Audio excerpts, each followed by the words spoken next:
There are stories that sound like pure fiction, stories that feel too strange, too unnatural to ever be real. But every now and then, a story appears that refuses to go away, not because it was proven, but because too many people describe the same thing, the same details, the same feeling, the same fear. This is one of those stories. It's known as the Black-Eyed Children, and the most disturbing part is that the people who claim to have seen them all tell almost the exact same story. The reports began in the United States in the late 1990s. At first, it sounded like nothing more than a strange rumor, a few isolated encounters, easy to ignore, easy to dismiss.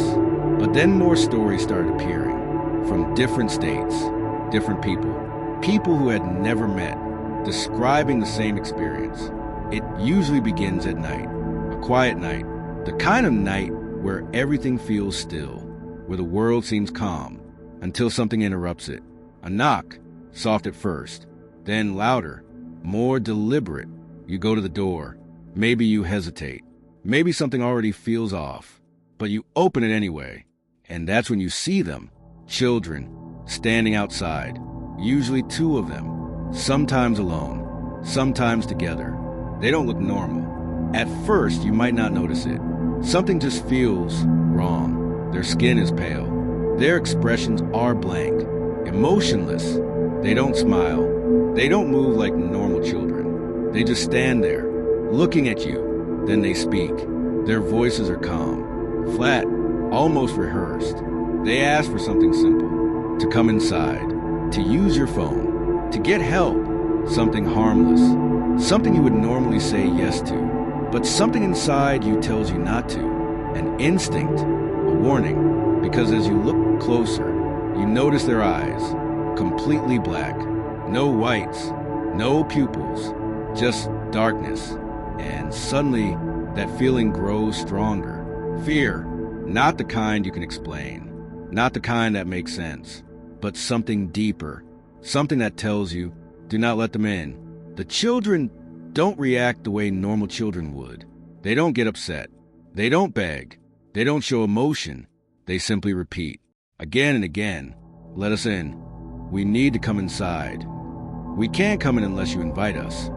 That last part is what many people remember most.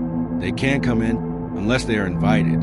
And that's when people start to feel something even stranger. Pressure, a pull, as if something is trying to convince them to open the door wider, to say yes, to let them in. But those who resist, those who trust that instinct, close the door, and nothing happens. The children leave or disappear.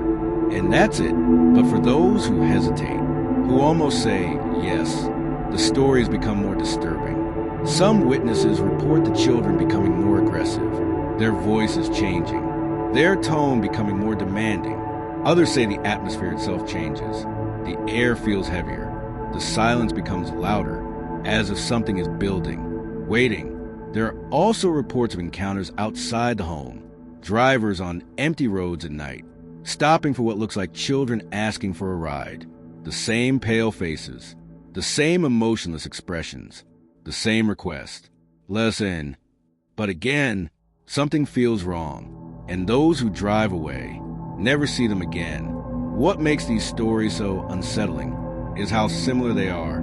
People from different parts of the country describing the same details, the same behavior, the same words, the same eyes, always the eyes, black, empty, unnatural. Some believe the Black-Eyed Children are just an urban legend, a modern myth created by the internet, stories that spread and become more detailed over time.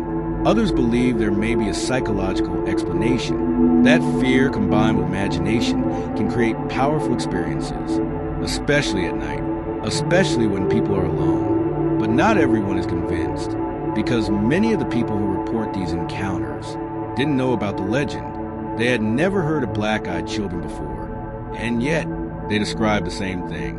Some theories suggest something paranormal, entities that appear human, but are not, something that needs permission to enter, something that follows rules we don't fully understand. Others believe something even stranger, that these are not ghosts, but something else entirely. Something that doesn't belong here. Something that appears briefly, then disappears, and leaves behind only one thing: fear. Because that's what every witness agrees on. The feeling, that overwhelming sense, that something is not right, that something is wrong in a way you can't explain, and that letting them in would be a mistake, a serious mistake. To this day, reports of black-eyed children continue, quietly, scattered across the United States. Stories shared online, stories told in private, stories that don't always make headlines, but never completely stop. No confirmed evidence, no official explanation, just encounters, and a pattern that refuses to go away. Because if it were just imagination, why are the details always the same? Why do they always ask to be invited in? Why do people feel that same fear before they even notice the eyes? And maybe the most important question of all, what would happen if someone said yes?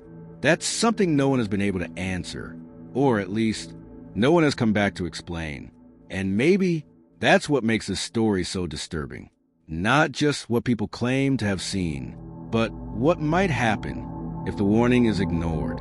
So if you ever hear a knock at your door late at night and you open it and see children standing there, pale, silent, watching you, asking to come inside, pay attention, because the most important decision might be the one you make in that moment, to open the door or to close it, because sometimes the safest choice is the one that doesn't feel normal. And whatever these children are, whatever they want, one thing is clear: they don't come by accident, and they don't leave without a reason.